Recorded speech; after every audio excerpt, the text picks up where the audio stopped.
നിങ്ങളുടെ കോൺഫിഡൻസ് എന്താ? ഒരു ദിവസം ഒരു ഇത് വരുമ്പോഴേക്കും തളർന്നു, ഒരു പ്രശ്നം വരുമ്പോൾ നമ്മൾ ഇല്ലാണ്ടായി, ഒരു കസ്റ്റമർ ചൂടാകുമ്പോൾ നമുക്ക് മടുത്ത്. ഞങ്ങള് ഇവിടെ നിന്ന് ഇങ്ങനെ പറന്ന് ഇങ്ങോട്ടാ പറക്കുന്നത്. അപ്പോ എന്തില്ല, ഇത് റെസ്റ്റ് എടുക്കാനുള്ള ഒരു സ്പേസും ഇല്ല. അതോടൊപ്പം തന്നെ ഇതിന് ഭക്ഷണം കഴിക്കും വേണ്ട. 1500 കിലോമീറ്റർ പറക്കുമ്പോൾ. അപ്പൊ ഇത് പറക്കുന്നതിന് മുമ്പായിട്ട് ഒരു കമ്പ് കടിച്ചു പിടിക്കും. ഈ കമ്പ് കടിച്ചു പിടിച്ചിട്ടാ പറക്കാം. എന്നിട്ട് അതിന് വിശക്കുന്ന സമയത്ത് കമ്പ് നേരെ വെള്ളത്തിലേക്ക് ഇടും, അതിന് പോയിരിക്കും. എന്നിട്ട് കടലിലുള്ള ചെറിയ മീനുകളൊക്കെ കഴിക്കും.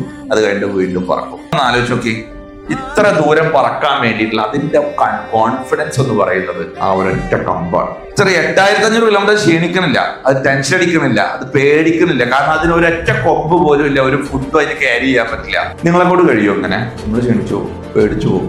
ഈ ഒരു പക്ഷിക്ക് കോൺഫിഡൻസ് നൽകാൻ ഒരൊറ്റ കമ്പ് മതി. നിങ്ങളുടെ കോൺഫിഡൻസ് എന്താ?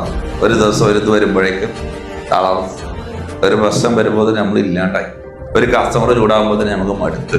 നിങ്ങളെ ഹോൾഡ് ചെയ്യുന്ന ആ വലിയ സ്വപ്നം, അതായത് നിങ്ങൾ ഏതൊരു വിഷയം വന്നു കഴിഞ്ഞാലും നിങ്ങൾക്ക് മുന്നിലേക്ക് തന്നെ ഹോൾഡ് ചെയ്യണമെങ്കിൽ നിങ്ങളുടെ മുമ്പിൽ എന്ത് വേണം?